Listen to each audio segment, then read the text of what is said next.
Good morning, everybody. Good morning. Happy holidays. Whatever you're celebrating, we've got plenty of things to celebrate. Are you happy? Yes. Sort of? I am. I'm happy to be here. I titled this talk, Every Breath You Take, which was the title of a song that on the human level was a little creepy. I'll be watching you every breath you take. But it does have some deep spiritual meaning. You know, while we slept last night, our bodies were very busy. They were repairing and rejuvenating and creating cells and skin and growing hair and fingernails and digesting food and turning it into energy. And all we had to do was one thing: breathe. Something we never think about. I'd invite you right now, take a great big breath.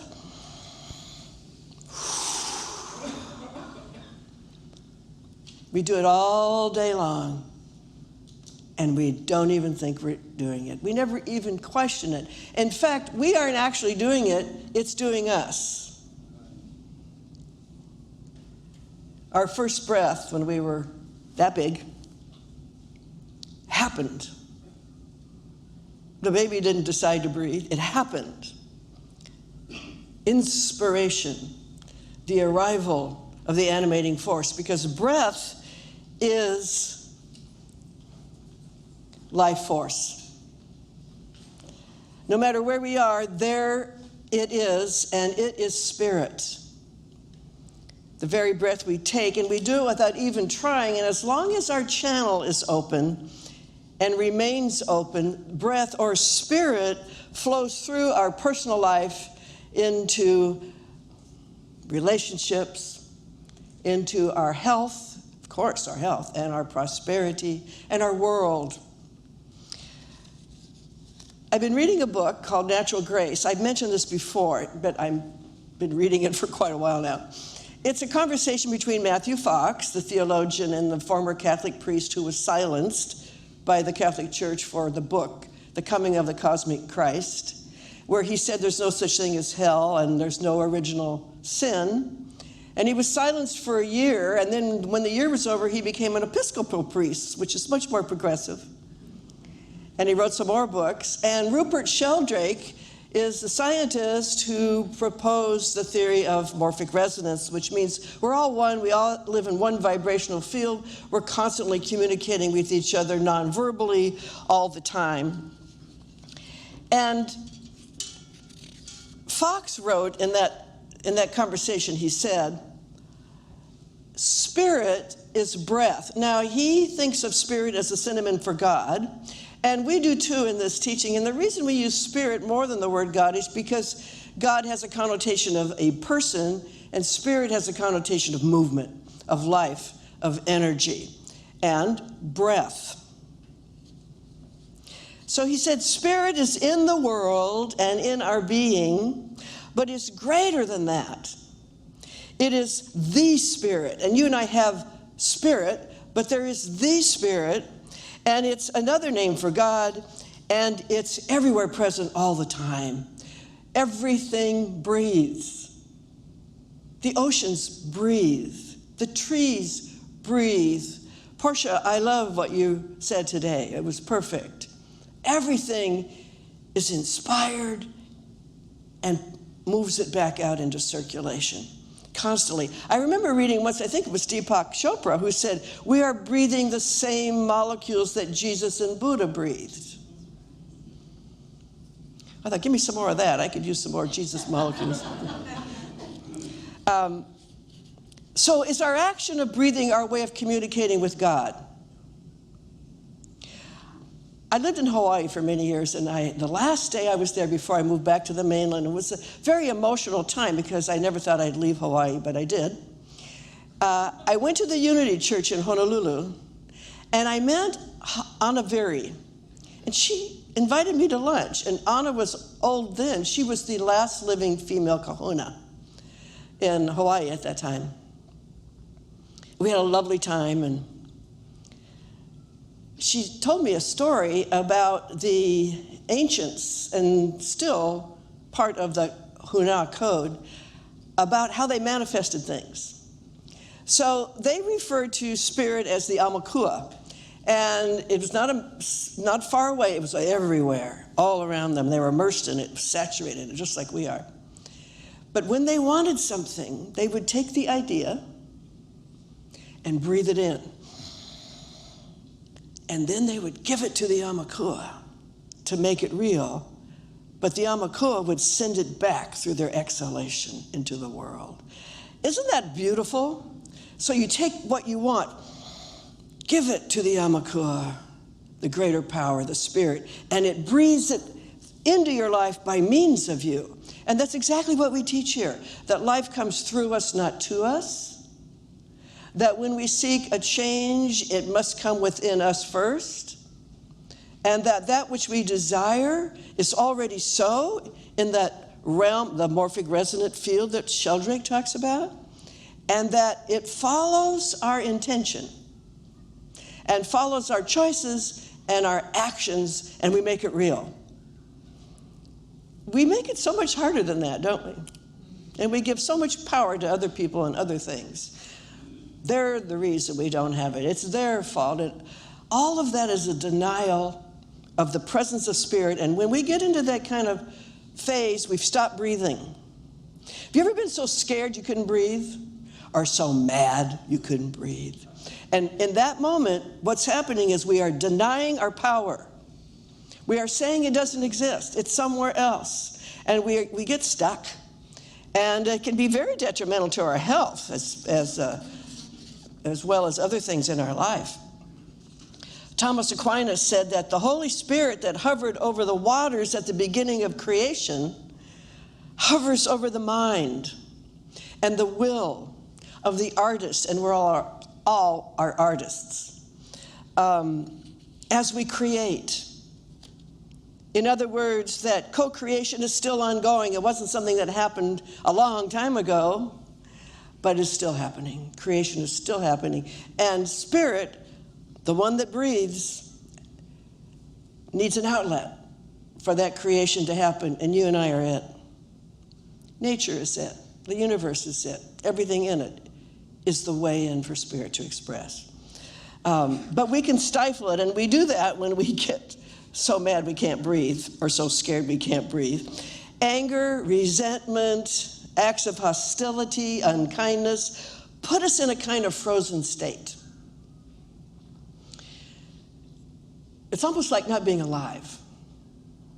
There's a kind of deadness to the personality when we get into that state. We're stuck.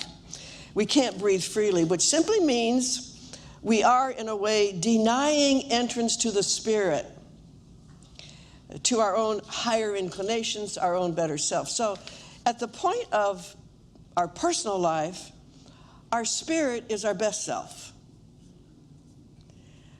It's the one that sees through other people's stuff and can respond with compassion and kindness. Our best inclination is to help. It's to serve, isn't it? Don't you love yourself when you're being your best self? I mean, don't you love being you when you're helping others or serving mankind or humankind or giving of something? One of the best Christmases my family ever had. Let's see, I think I was still in my 20s at the time. My father owned 5 little motels. And the kids, my sister and my 2 brothers and I, we and our spouses, we all managed one. So we had a couple of really flush years, and everybody bought a lot of stuff.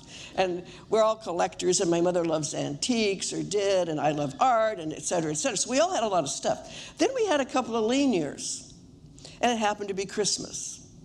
And so here's what we decided to do. Instead of buying anything except for the little ones, we drew names, and we gave that person something we loved that they had admired. It was the most wonderful Christmas. Everybody loved their gift, but we all felt magnanimous. We all felt the spirit of generosity. We all felt the joy of giving something that we loved and would love to have kept to somebody else. And that's the energy I'm speaking of when we're filled with the Spirit. Jennifer sent me a quote. It was Calvin Coolidge, who said, Christmas isn't a time, it's a feeling. It's a spirit. It's a way of being in the world, which you could celebrate all year long. But it's wonderful that we focus on it now. And I think it's interesting that it's in winter, where most places are very cold and very dark, and here comes the light, right? The advent of the light is the advent of the Christ. And the Christ is nothing more than our best self, the awakened self, the loving self, the kind self, the self with no agenda, but just wants to give and play and love. And that's what happens when we begin to breathe consciously. So I'd invite you to take another deep breath. Come on, you can do it. And say to yourself, this is how I experience God. This is how I know God is real. It's breathing me. It's breathing through me. It's pure intelligence. It wants nothing more than for myself to express it, to bring it back out, to exhale it, to give it to the world. So at this holiday time, it's good to speak about the great ones who walked among us, that Jesus and Buddha and Muhammad and so many more, Moses. They were all creative people, very creative people. They all went through dark times where they were vilified and cast out of some things. And some of them really lost their life because of what they were trying to do. But they were creative, and I think creative people of all disciplines are communicating with the Spirit. Jesus certainly was. Buddha certainly was. Without having to necessarily name it, they knew that the presence was within them. They breathed it in. So I think about musicians a lot because I love music, and artists because I love art, but they have the facility of their instrument, which is the way in for the music, right? They learn to play, and then it comes through. And I was speaking with one of our band members recently about how a musician can have a lot of technique, but they don't make music until the Spirit flows through, until they allow it to breathe. They allow the song to come through. As that did right then. That was it. And you can feel it in her music, the allowance of the Spirit to come through. And I think the same is true of any artistic endeavor, but it's also true of scientists. You know, Einstein was a great mystic. And Einstein's great discoveries just came to him. Of course, he was a mathematician and he had education, but the great equation came through him when he least expected it. There's a whole book about that. Allowing it to flow, allowing it to breathe, allowing it to come through. Rupert Sheldrake allowed his higher mind to perceive a reality that flew in the face of conventional science, this morphic resonance field. That is becoming widely known these days. But it basically says that we're all one, we're all connected, and we communicate non-verbally. Well, isn't that what love is? Non-verbal communication. Have you ever seen two lovers across the room from each other? They're not saying anything, but boy, are they communicating, right? You can feel the energy of it. We live in this field of vibrational intelligence, and we're aware of what is in the field, and we communicate with it. That's what love is. So the message today is to give ourselves the gift of realization that just a common everyday experience of breathing really is a spiritual practice. And in the West, we kind of lost it. You know, in Hawaii, you know what they call Caucasians or Europeans in Hawaii is haole. But the actual meaning of that is those who don't breathe. And Native Americans had a word for Europeans that was translated as shallow breathers. See, most of the spiritual cultures in the world are centered around breath. And now that more Americans are taking yoga, it's coming back to us. It's coming to us. The breath is very important. It's how we experience God in the most intimate way. One of the things I love so much about this teaching that gave me God back in a way I could accept was the intimacy of it. the presence of it, the immediacy of it, the availability of it, the accessibility of it, and that I could feel it when I breathe and when I think and when I love. That's the presence of the Spirit right there. The humanity of it is really the spirit of it. And so in this time of year, it's so important that we take time. You can rush around like a crazy thing, and it's easy to do, especially if you have little kids in the house or grandchildren. It's a lot of fun. It's a lot of fun to rush around at Christmas time, but we should also want some of that Christmas peace, the peace of the heart, the peace that the season is really all about that internal center that's never shaken by the outer world, that is transcendent of it. And we want to tap into that, and we can do it with breath, and we can do it with stillness and meditation.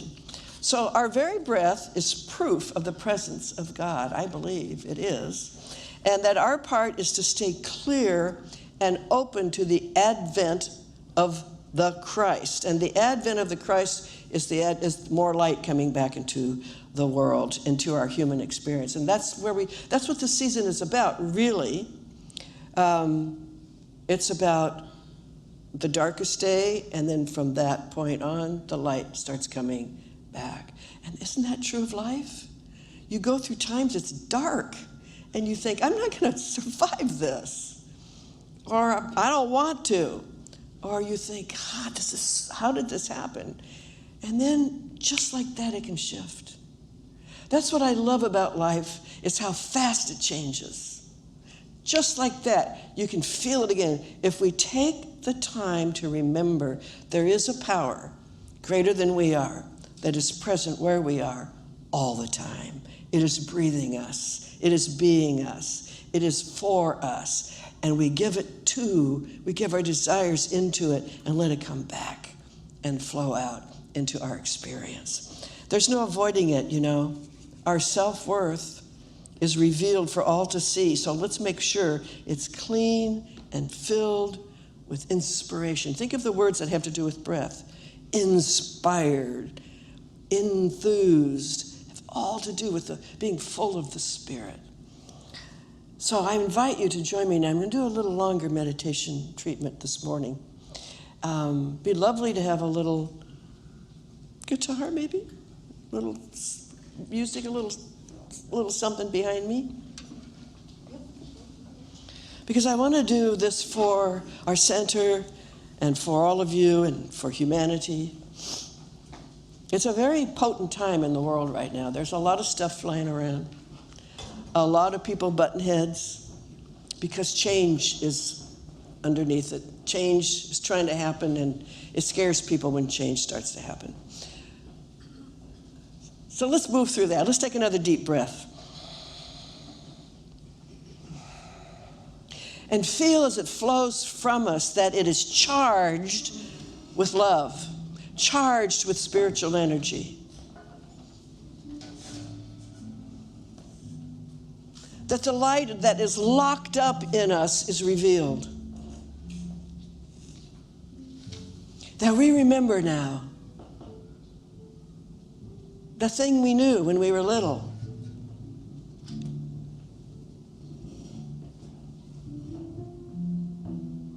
We knew there was the silent friend always there. We knew there was something else, something more, and it had to do with us.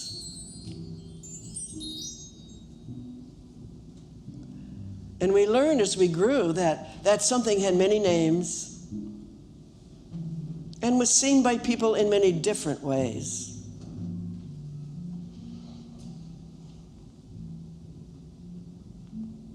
But it was always seen as power, as that which animated all life, as the source of everything. Beautiful, present, loving intelligence.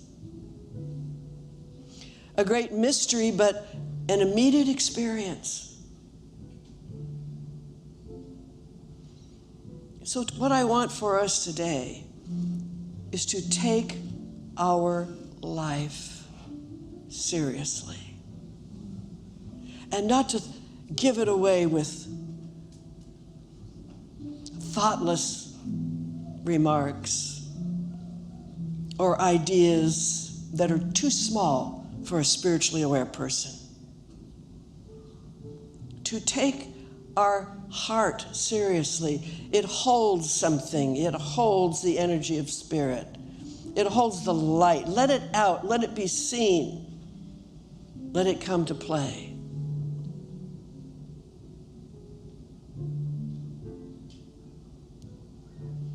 I want us to let ourselves be free.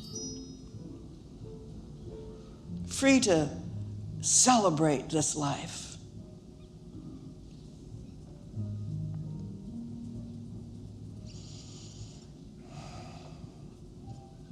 And so let's take up in our mind, with one big breath, our heart's desire for this world.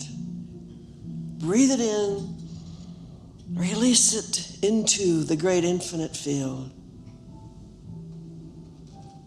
And imagine it coming back through you into manifestation by means of you.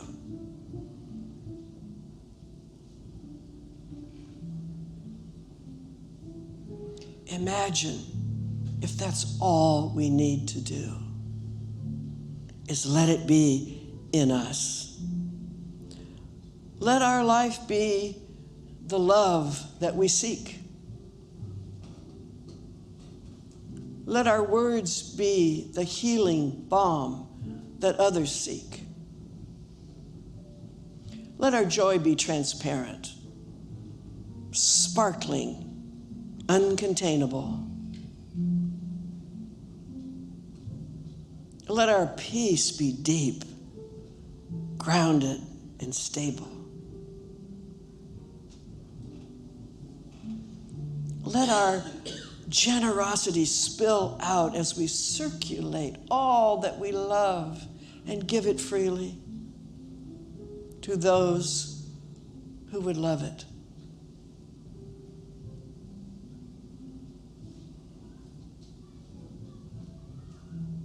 And let's remember that the body is the temporary residence of spirit. It is where it lives, in this time, in this place, for the sole purpose of being you.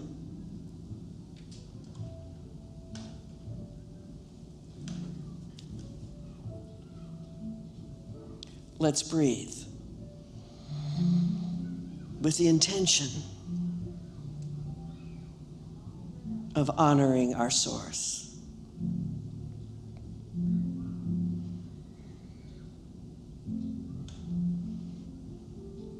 At this time of the year, there are so many ways to celebrate the winter solstice, the birth of Jesus, the advent of light.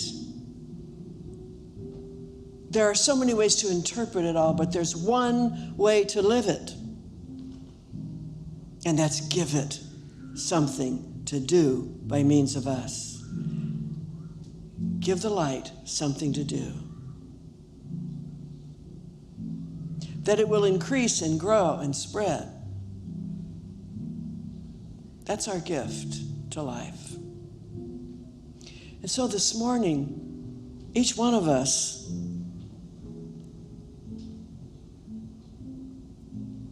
in our own way has received something, an insight, a shift, a healing, a revelation, something, a gift that we have been desiring, and maybe we didn't even know it. But I know it's in the room, and I know you feel it, and I know it's continuing even after we leave today. It goes with us. The gift is alive in us. Let's breathe it in and breathe it out. And so with great joy and cheerful expectancy of good and more good to come, through us, by means of us, into this place, into this center, into our lives, into the world. We let these words have their way with us. We let our breath have its way with us. We let God breathe us into new ways of being and doing. In gratitude for each other, this place, this teaching, and all who came before us. We let it fly from us, knowing it is on the move. And we keep walking into it, this great consciousness of wholeness.